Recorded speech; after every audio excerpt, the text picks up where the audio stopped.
ನಮಸ್ತೆ ಸ್ನೇಹಿತರೆ. ಶ್ರೀ ವೆಂಕಟೇಶ್ವರ ಪ್ರಪತ್ತಿಃ. ಈಶಾನಾಂ ಜಗತೋಸ್ಯ ವೆಂಕಟಪತೆ ವಿಷ್ಣೋ ಪರಾಂ ಪ್ರೇಯಸೀಂ ತದ್ವಕ್ಷಸ್ಥಲಾನಿತ್ಯವಾಸರಸಿಕಾಂ ತತ್ ಕ್ಷಾಂತಿ ಸಂವರ್ಧಿನೀಂ ಪದ್ಮಾಲಂಕೃತಪಾಣಿಲವಯುಗಾಂ ಪದ್ಮಾಸನಸ್ತಾಂ ಶ್ರಿಯಂ ವಾತ್ಸಲ್ಯಾದಿಗುಣೋಜ್ವಲಾಂ ಭಗವತೀಂ ವಂದೇ ಜಗನ್ಮಾತರಂ.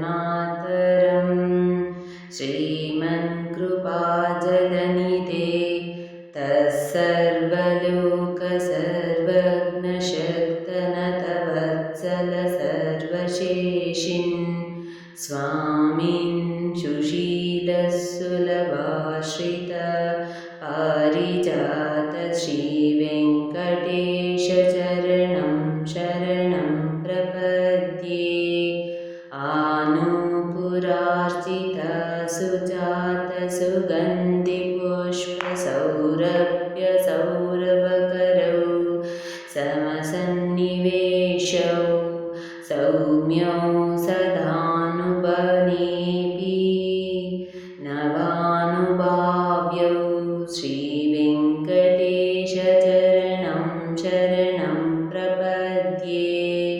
सद्यो विकासि समुद्धिध्वरा सान्द्रराग सौरभ्यनिर्भरसरोरुह साम्यवार्तां सम्यक्षु साहसपदेषु विलेखयन्तौ श्रीवेङ्कटेशचरणं शरणं प्रपद्ये.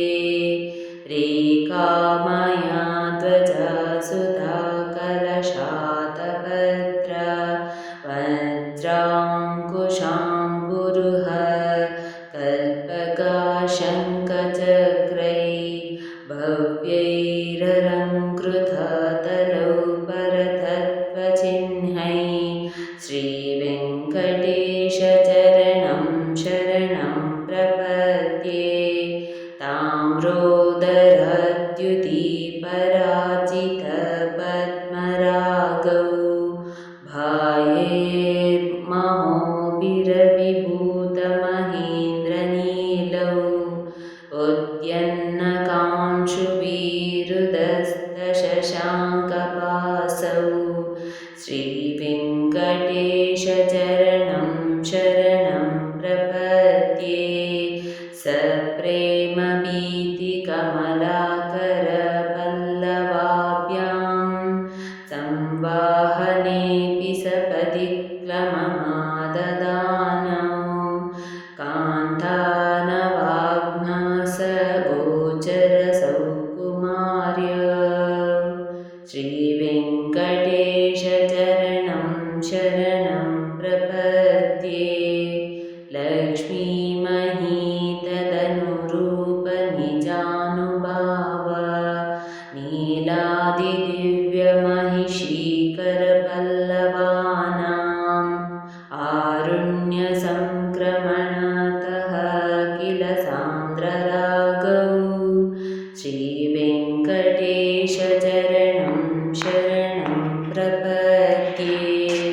नित्यानमद्विधिशिवादिकिरीटकोटि प्रत्युक्तदीप्तनवरत्नमहाप्रौढै नीराजनाविधिमुदारमुपाददानौ श्रीवेङ्कटेशचरणं शरणं प्रपद्ये. विष्णोः पदे परम इत्युत्थितप्रशंसव्यौ मध्व उत्स इति भोग्यतयाप्युपार्थौ भूयस्ततेति तव पाणितलप्रदिष्टौ श्रीवेङ्कटेशचरणं शरणं प्रपद्ये.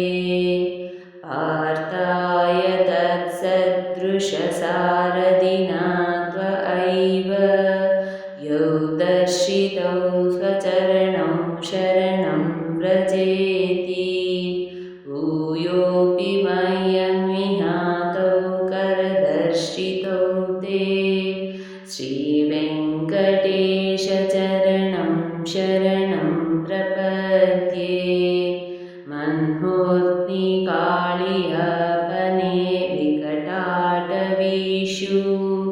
श्रीवेङ्कटाद्रिशिखरे शिरसि श्रुतीनां चित्तेऽप्यनन्यमनसां सममाहितौ ते श्रीवेङ्कटेशचरणं शरणं प्रपद्ये आम्लानरुष्यदवनीतलकीर्णपुष्पौ श्रीवेङ्कटाद्रिशिखरवर्णायमानौ आनन्दिताखिलमनोनयनौ तवैतौ श्रीवेङ्कटेशचरणं शरणं प्रपद्ये प्रायः प्रपन्नजनता प्रथमावगव्यौ मातुः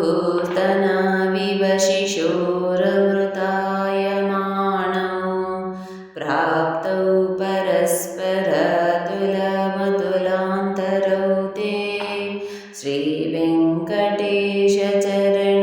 शरणं प्रपद्ये सत्तोत्तरैः सततसेव्यपदाम्बुजेन संसारतारकदयार्धधृगञ्चलेन सौम्योपयन्तृमुनिना मम दर्शितौ ते श्रीवेङ्कटेशचरणं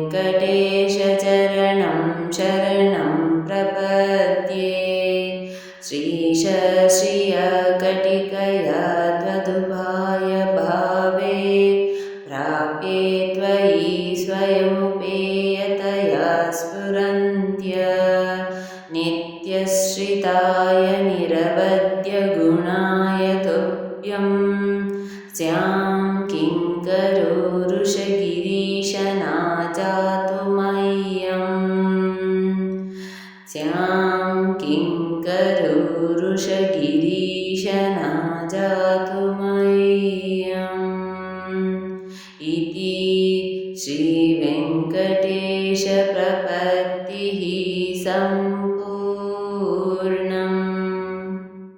ಸ್ನೇಹಿತರೆ, ಈ ವಿಡಿಯೋ ಇಷ್ಟವಾದಲ್ಲಿ ಲೈಕ್, ಶೇರ್ ಆ್ಯಂಡ್ ಕಾಮೆಂಟ್ ಮಾಡಿ. ಮುಂದಿನ ವಿಡಿಯೋಸ್ಗಳಿಗಾಗಿ ಚಾನಲ್ ಅನ್ನು ಸಬ್ಸ್ಕ್ರೈಬ್ ಮಾಡಿ. ಧನ್ಯವಾದಗಳು.